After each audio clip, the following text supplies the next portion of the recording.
తిరుమల కొండపైనే కాదు, కొండ కింద వైకాపా హయాంలో అక్రమాలు చోటుచేసుకున్నాయి. ఒకవైపు తిరుమలలో పరకామణిలో చోరీ, కల్తీ నెయ్యి, వస్త్రాల కొనుగోళ్లలో అవినీతి అంశాలపై విచారణ జరుగుతుండగానే తాజాగా తిరుపతిలోని శ్రీ గోవిందరాజస్వామివారి విమాన గోపురం పనుల్లో 50 కిలోల బంగారం మాయమైందనే ఆరోపణలపై విజిలెన్స్ విభాగం లోతుగా విచారణ జరుపుతోంది.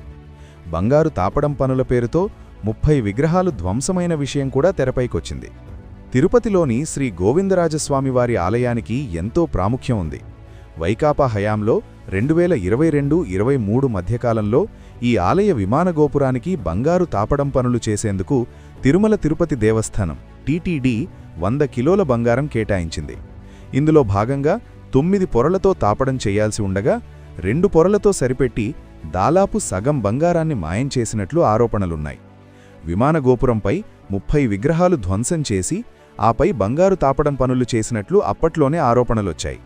ఈ అంశాన్ని బయటకు రాకుండా నాటి టీటీడీ చైర్మన్ వైవి సుబ్బారెడ్డి, ఈవోగా ఉన్న ధర్మారెడ్డి జాగ్రత్త పడినట్లు సమాచారం. విమాన గోపురం పనులకు అసలు కాంట్రాక్టర్ను కాదని సబ్లీజ్ కింద వేరే ఇద్దరికి పనులు అప్పజెప్పినట్లు దేవస్థానానికి ఫిర్యాదులందాయి. ప్రస్తుతం ఈ అంశాలన్నింటిపై దేవస్థానం విజిలెన్స్ విభాగం విచారణ చేపట్టింది. అప్పటి ఫిర్యాదుదారుల నుంచి వివరాలు సేకరించడంలో నిమగ్నమైంది. దీంతోపాటు బంగారు తాపడం పనులు చేసిన కార్మికులను కూడా విచారించి ఎన్ని విగ్రహాలు ధ్వంసం చేశారు, బంగారం ఎంత వాడారు అనే అంశంపై ఆరా తీస్తోంది. ఈ అంశంపై జనసేన తిరుపతి ఇన్ఛార్జ్ కిరణ్ రాయల్ మాట్లాడుతూ, గత వైఎస్ఆర్ కాంగ్రెస్ పార్టీ ప్రభుత్వంలో తిరుపతి గోవిందరాజస్వామి ఆలయ గోపురం బంగారు తాపడంలో 50 కేజీల బంగారం గోల్మాల్ జరిగిందని, ఈ అవినీతికి సంబంధించిన కొన్ని ఆధారాలు తమ వద్దే ఉన్నాయని, మరికొన్ని ఆధారాలు నాటి విజిలెన్స్ అధికారుల వద్ద ఉంటాయని తెలిపారు.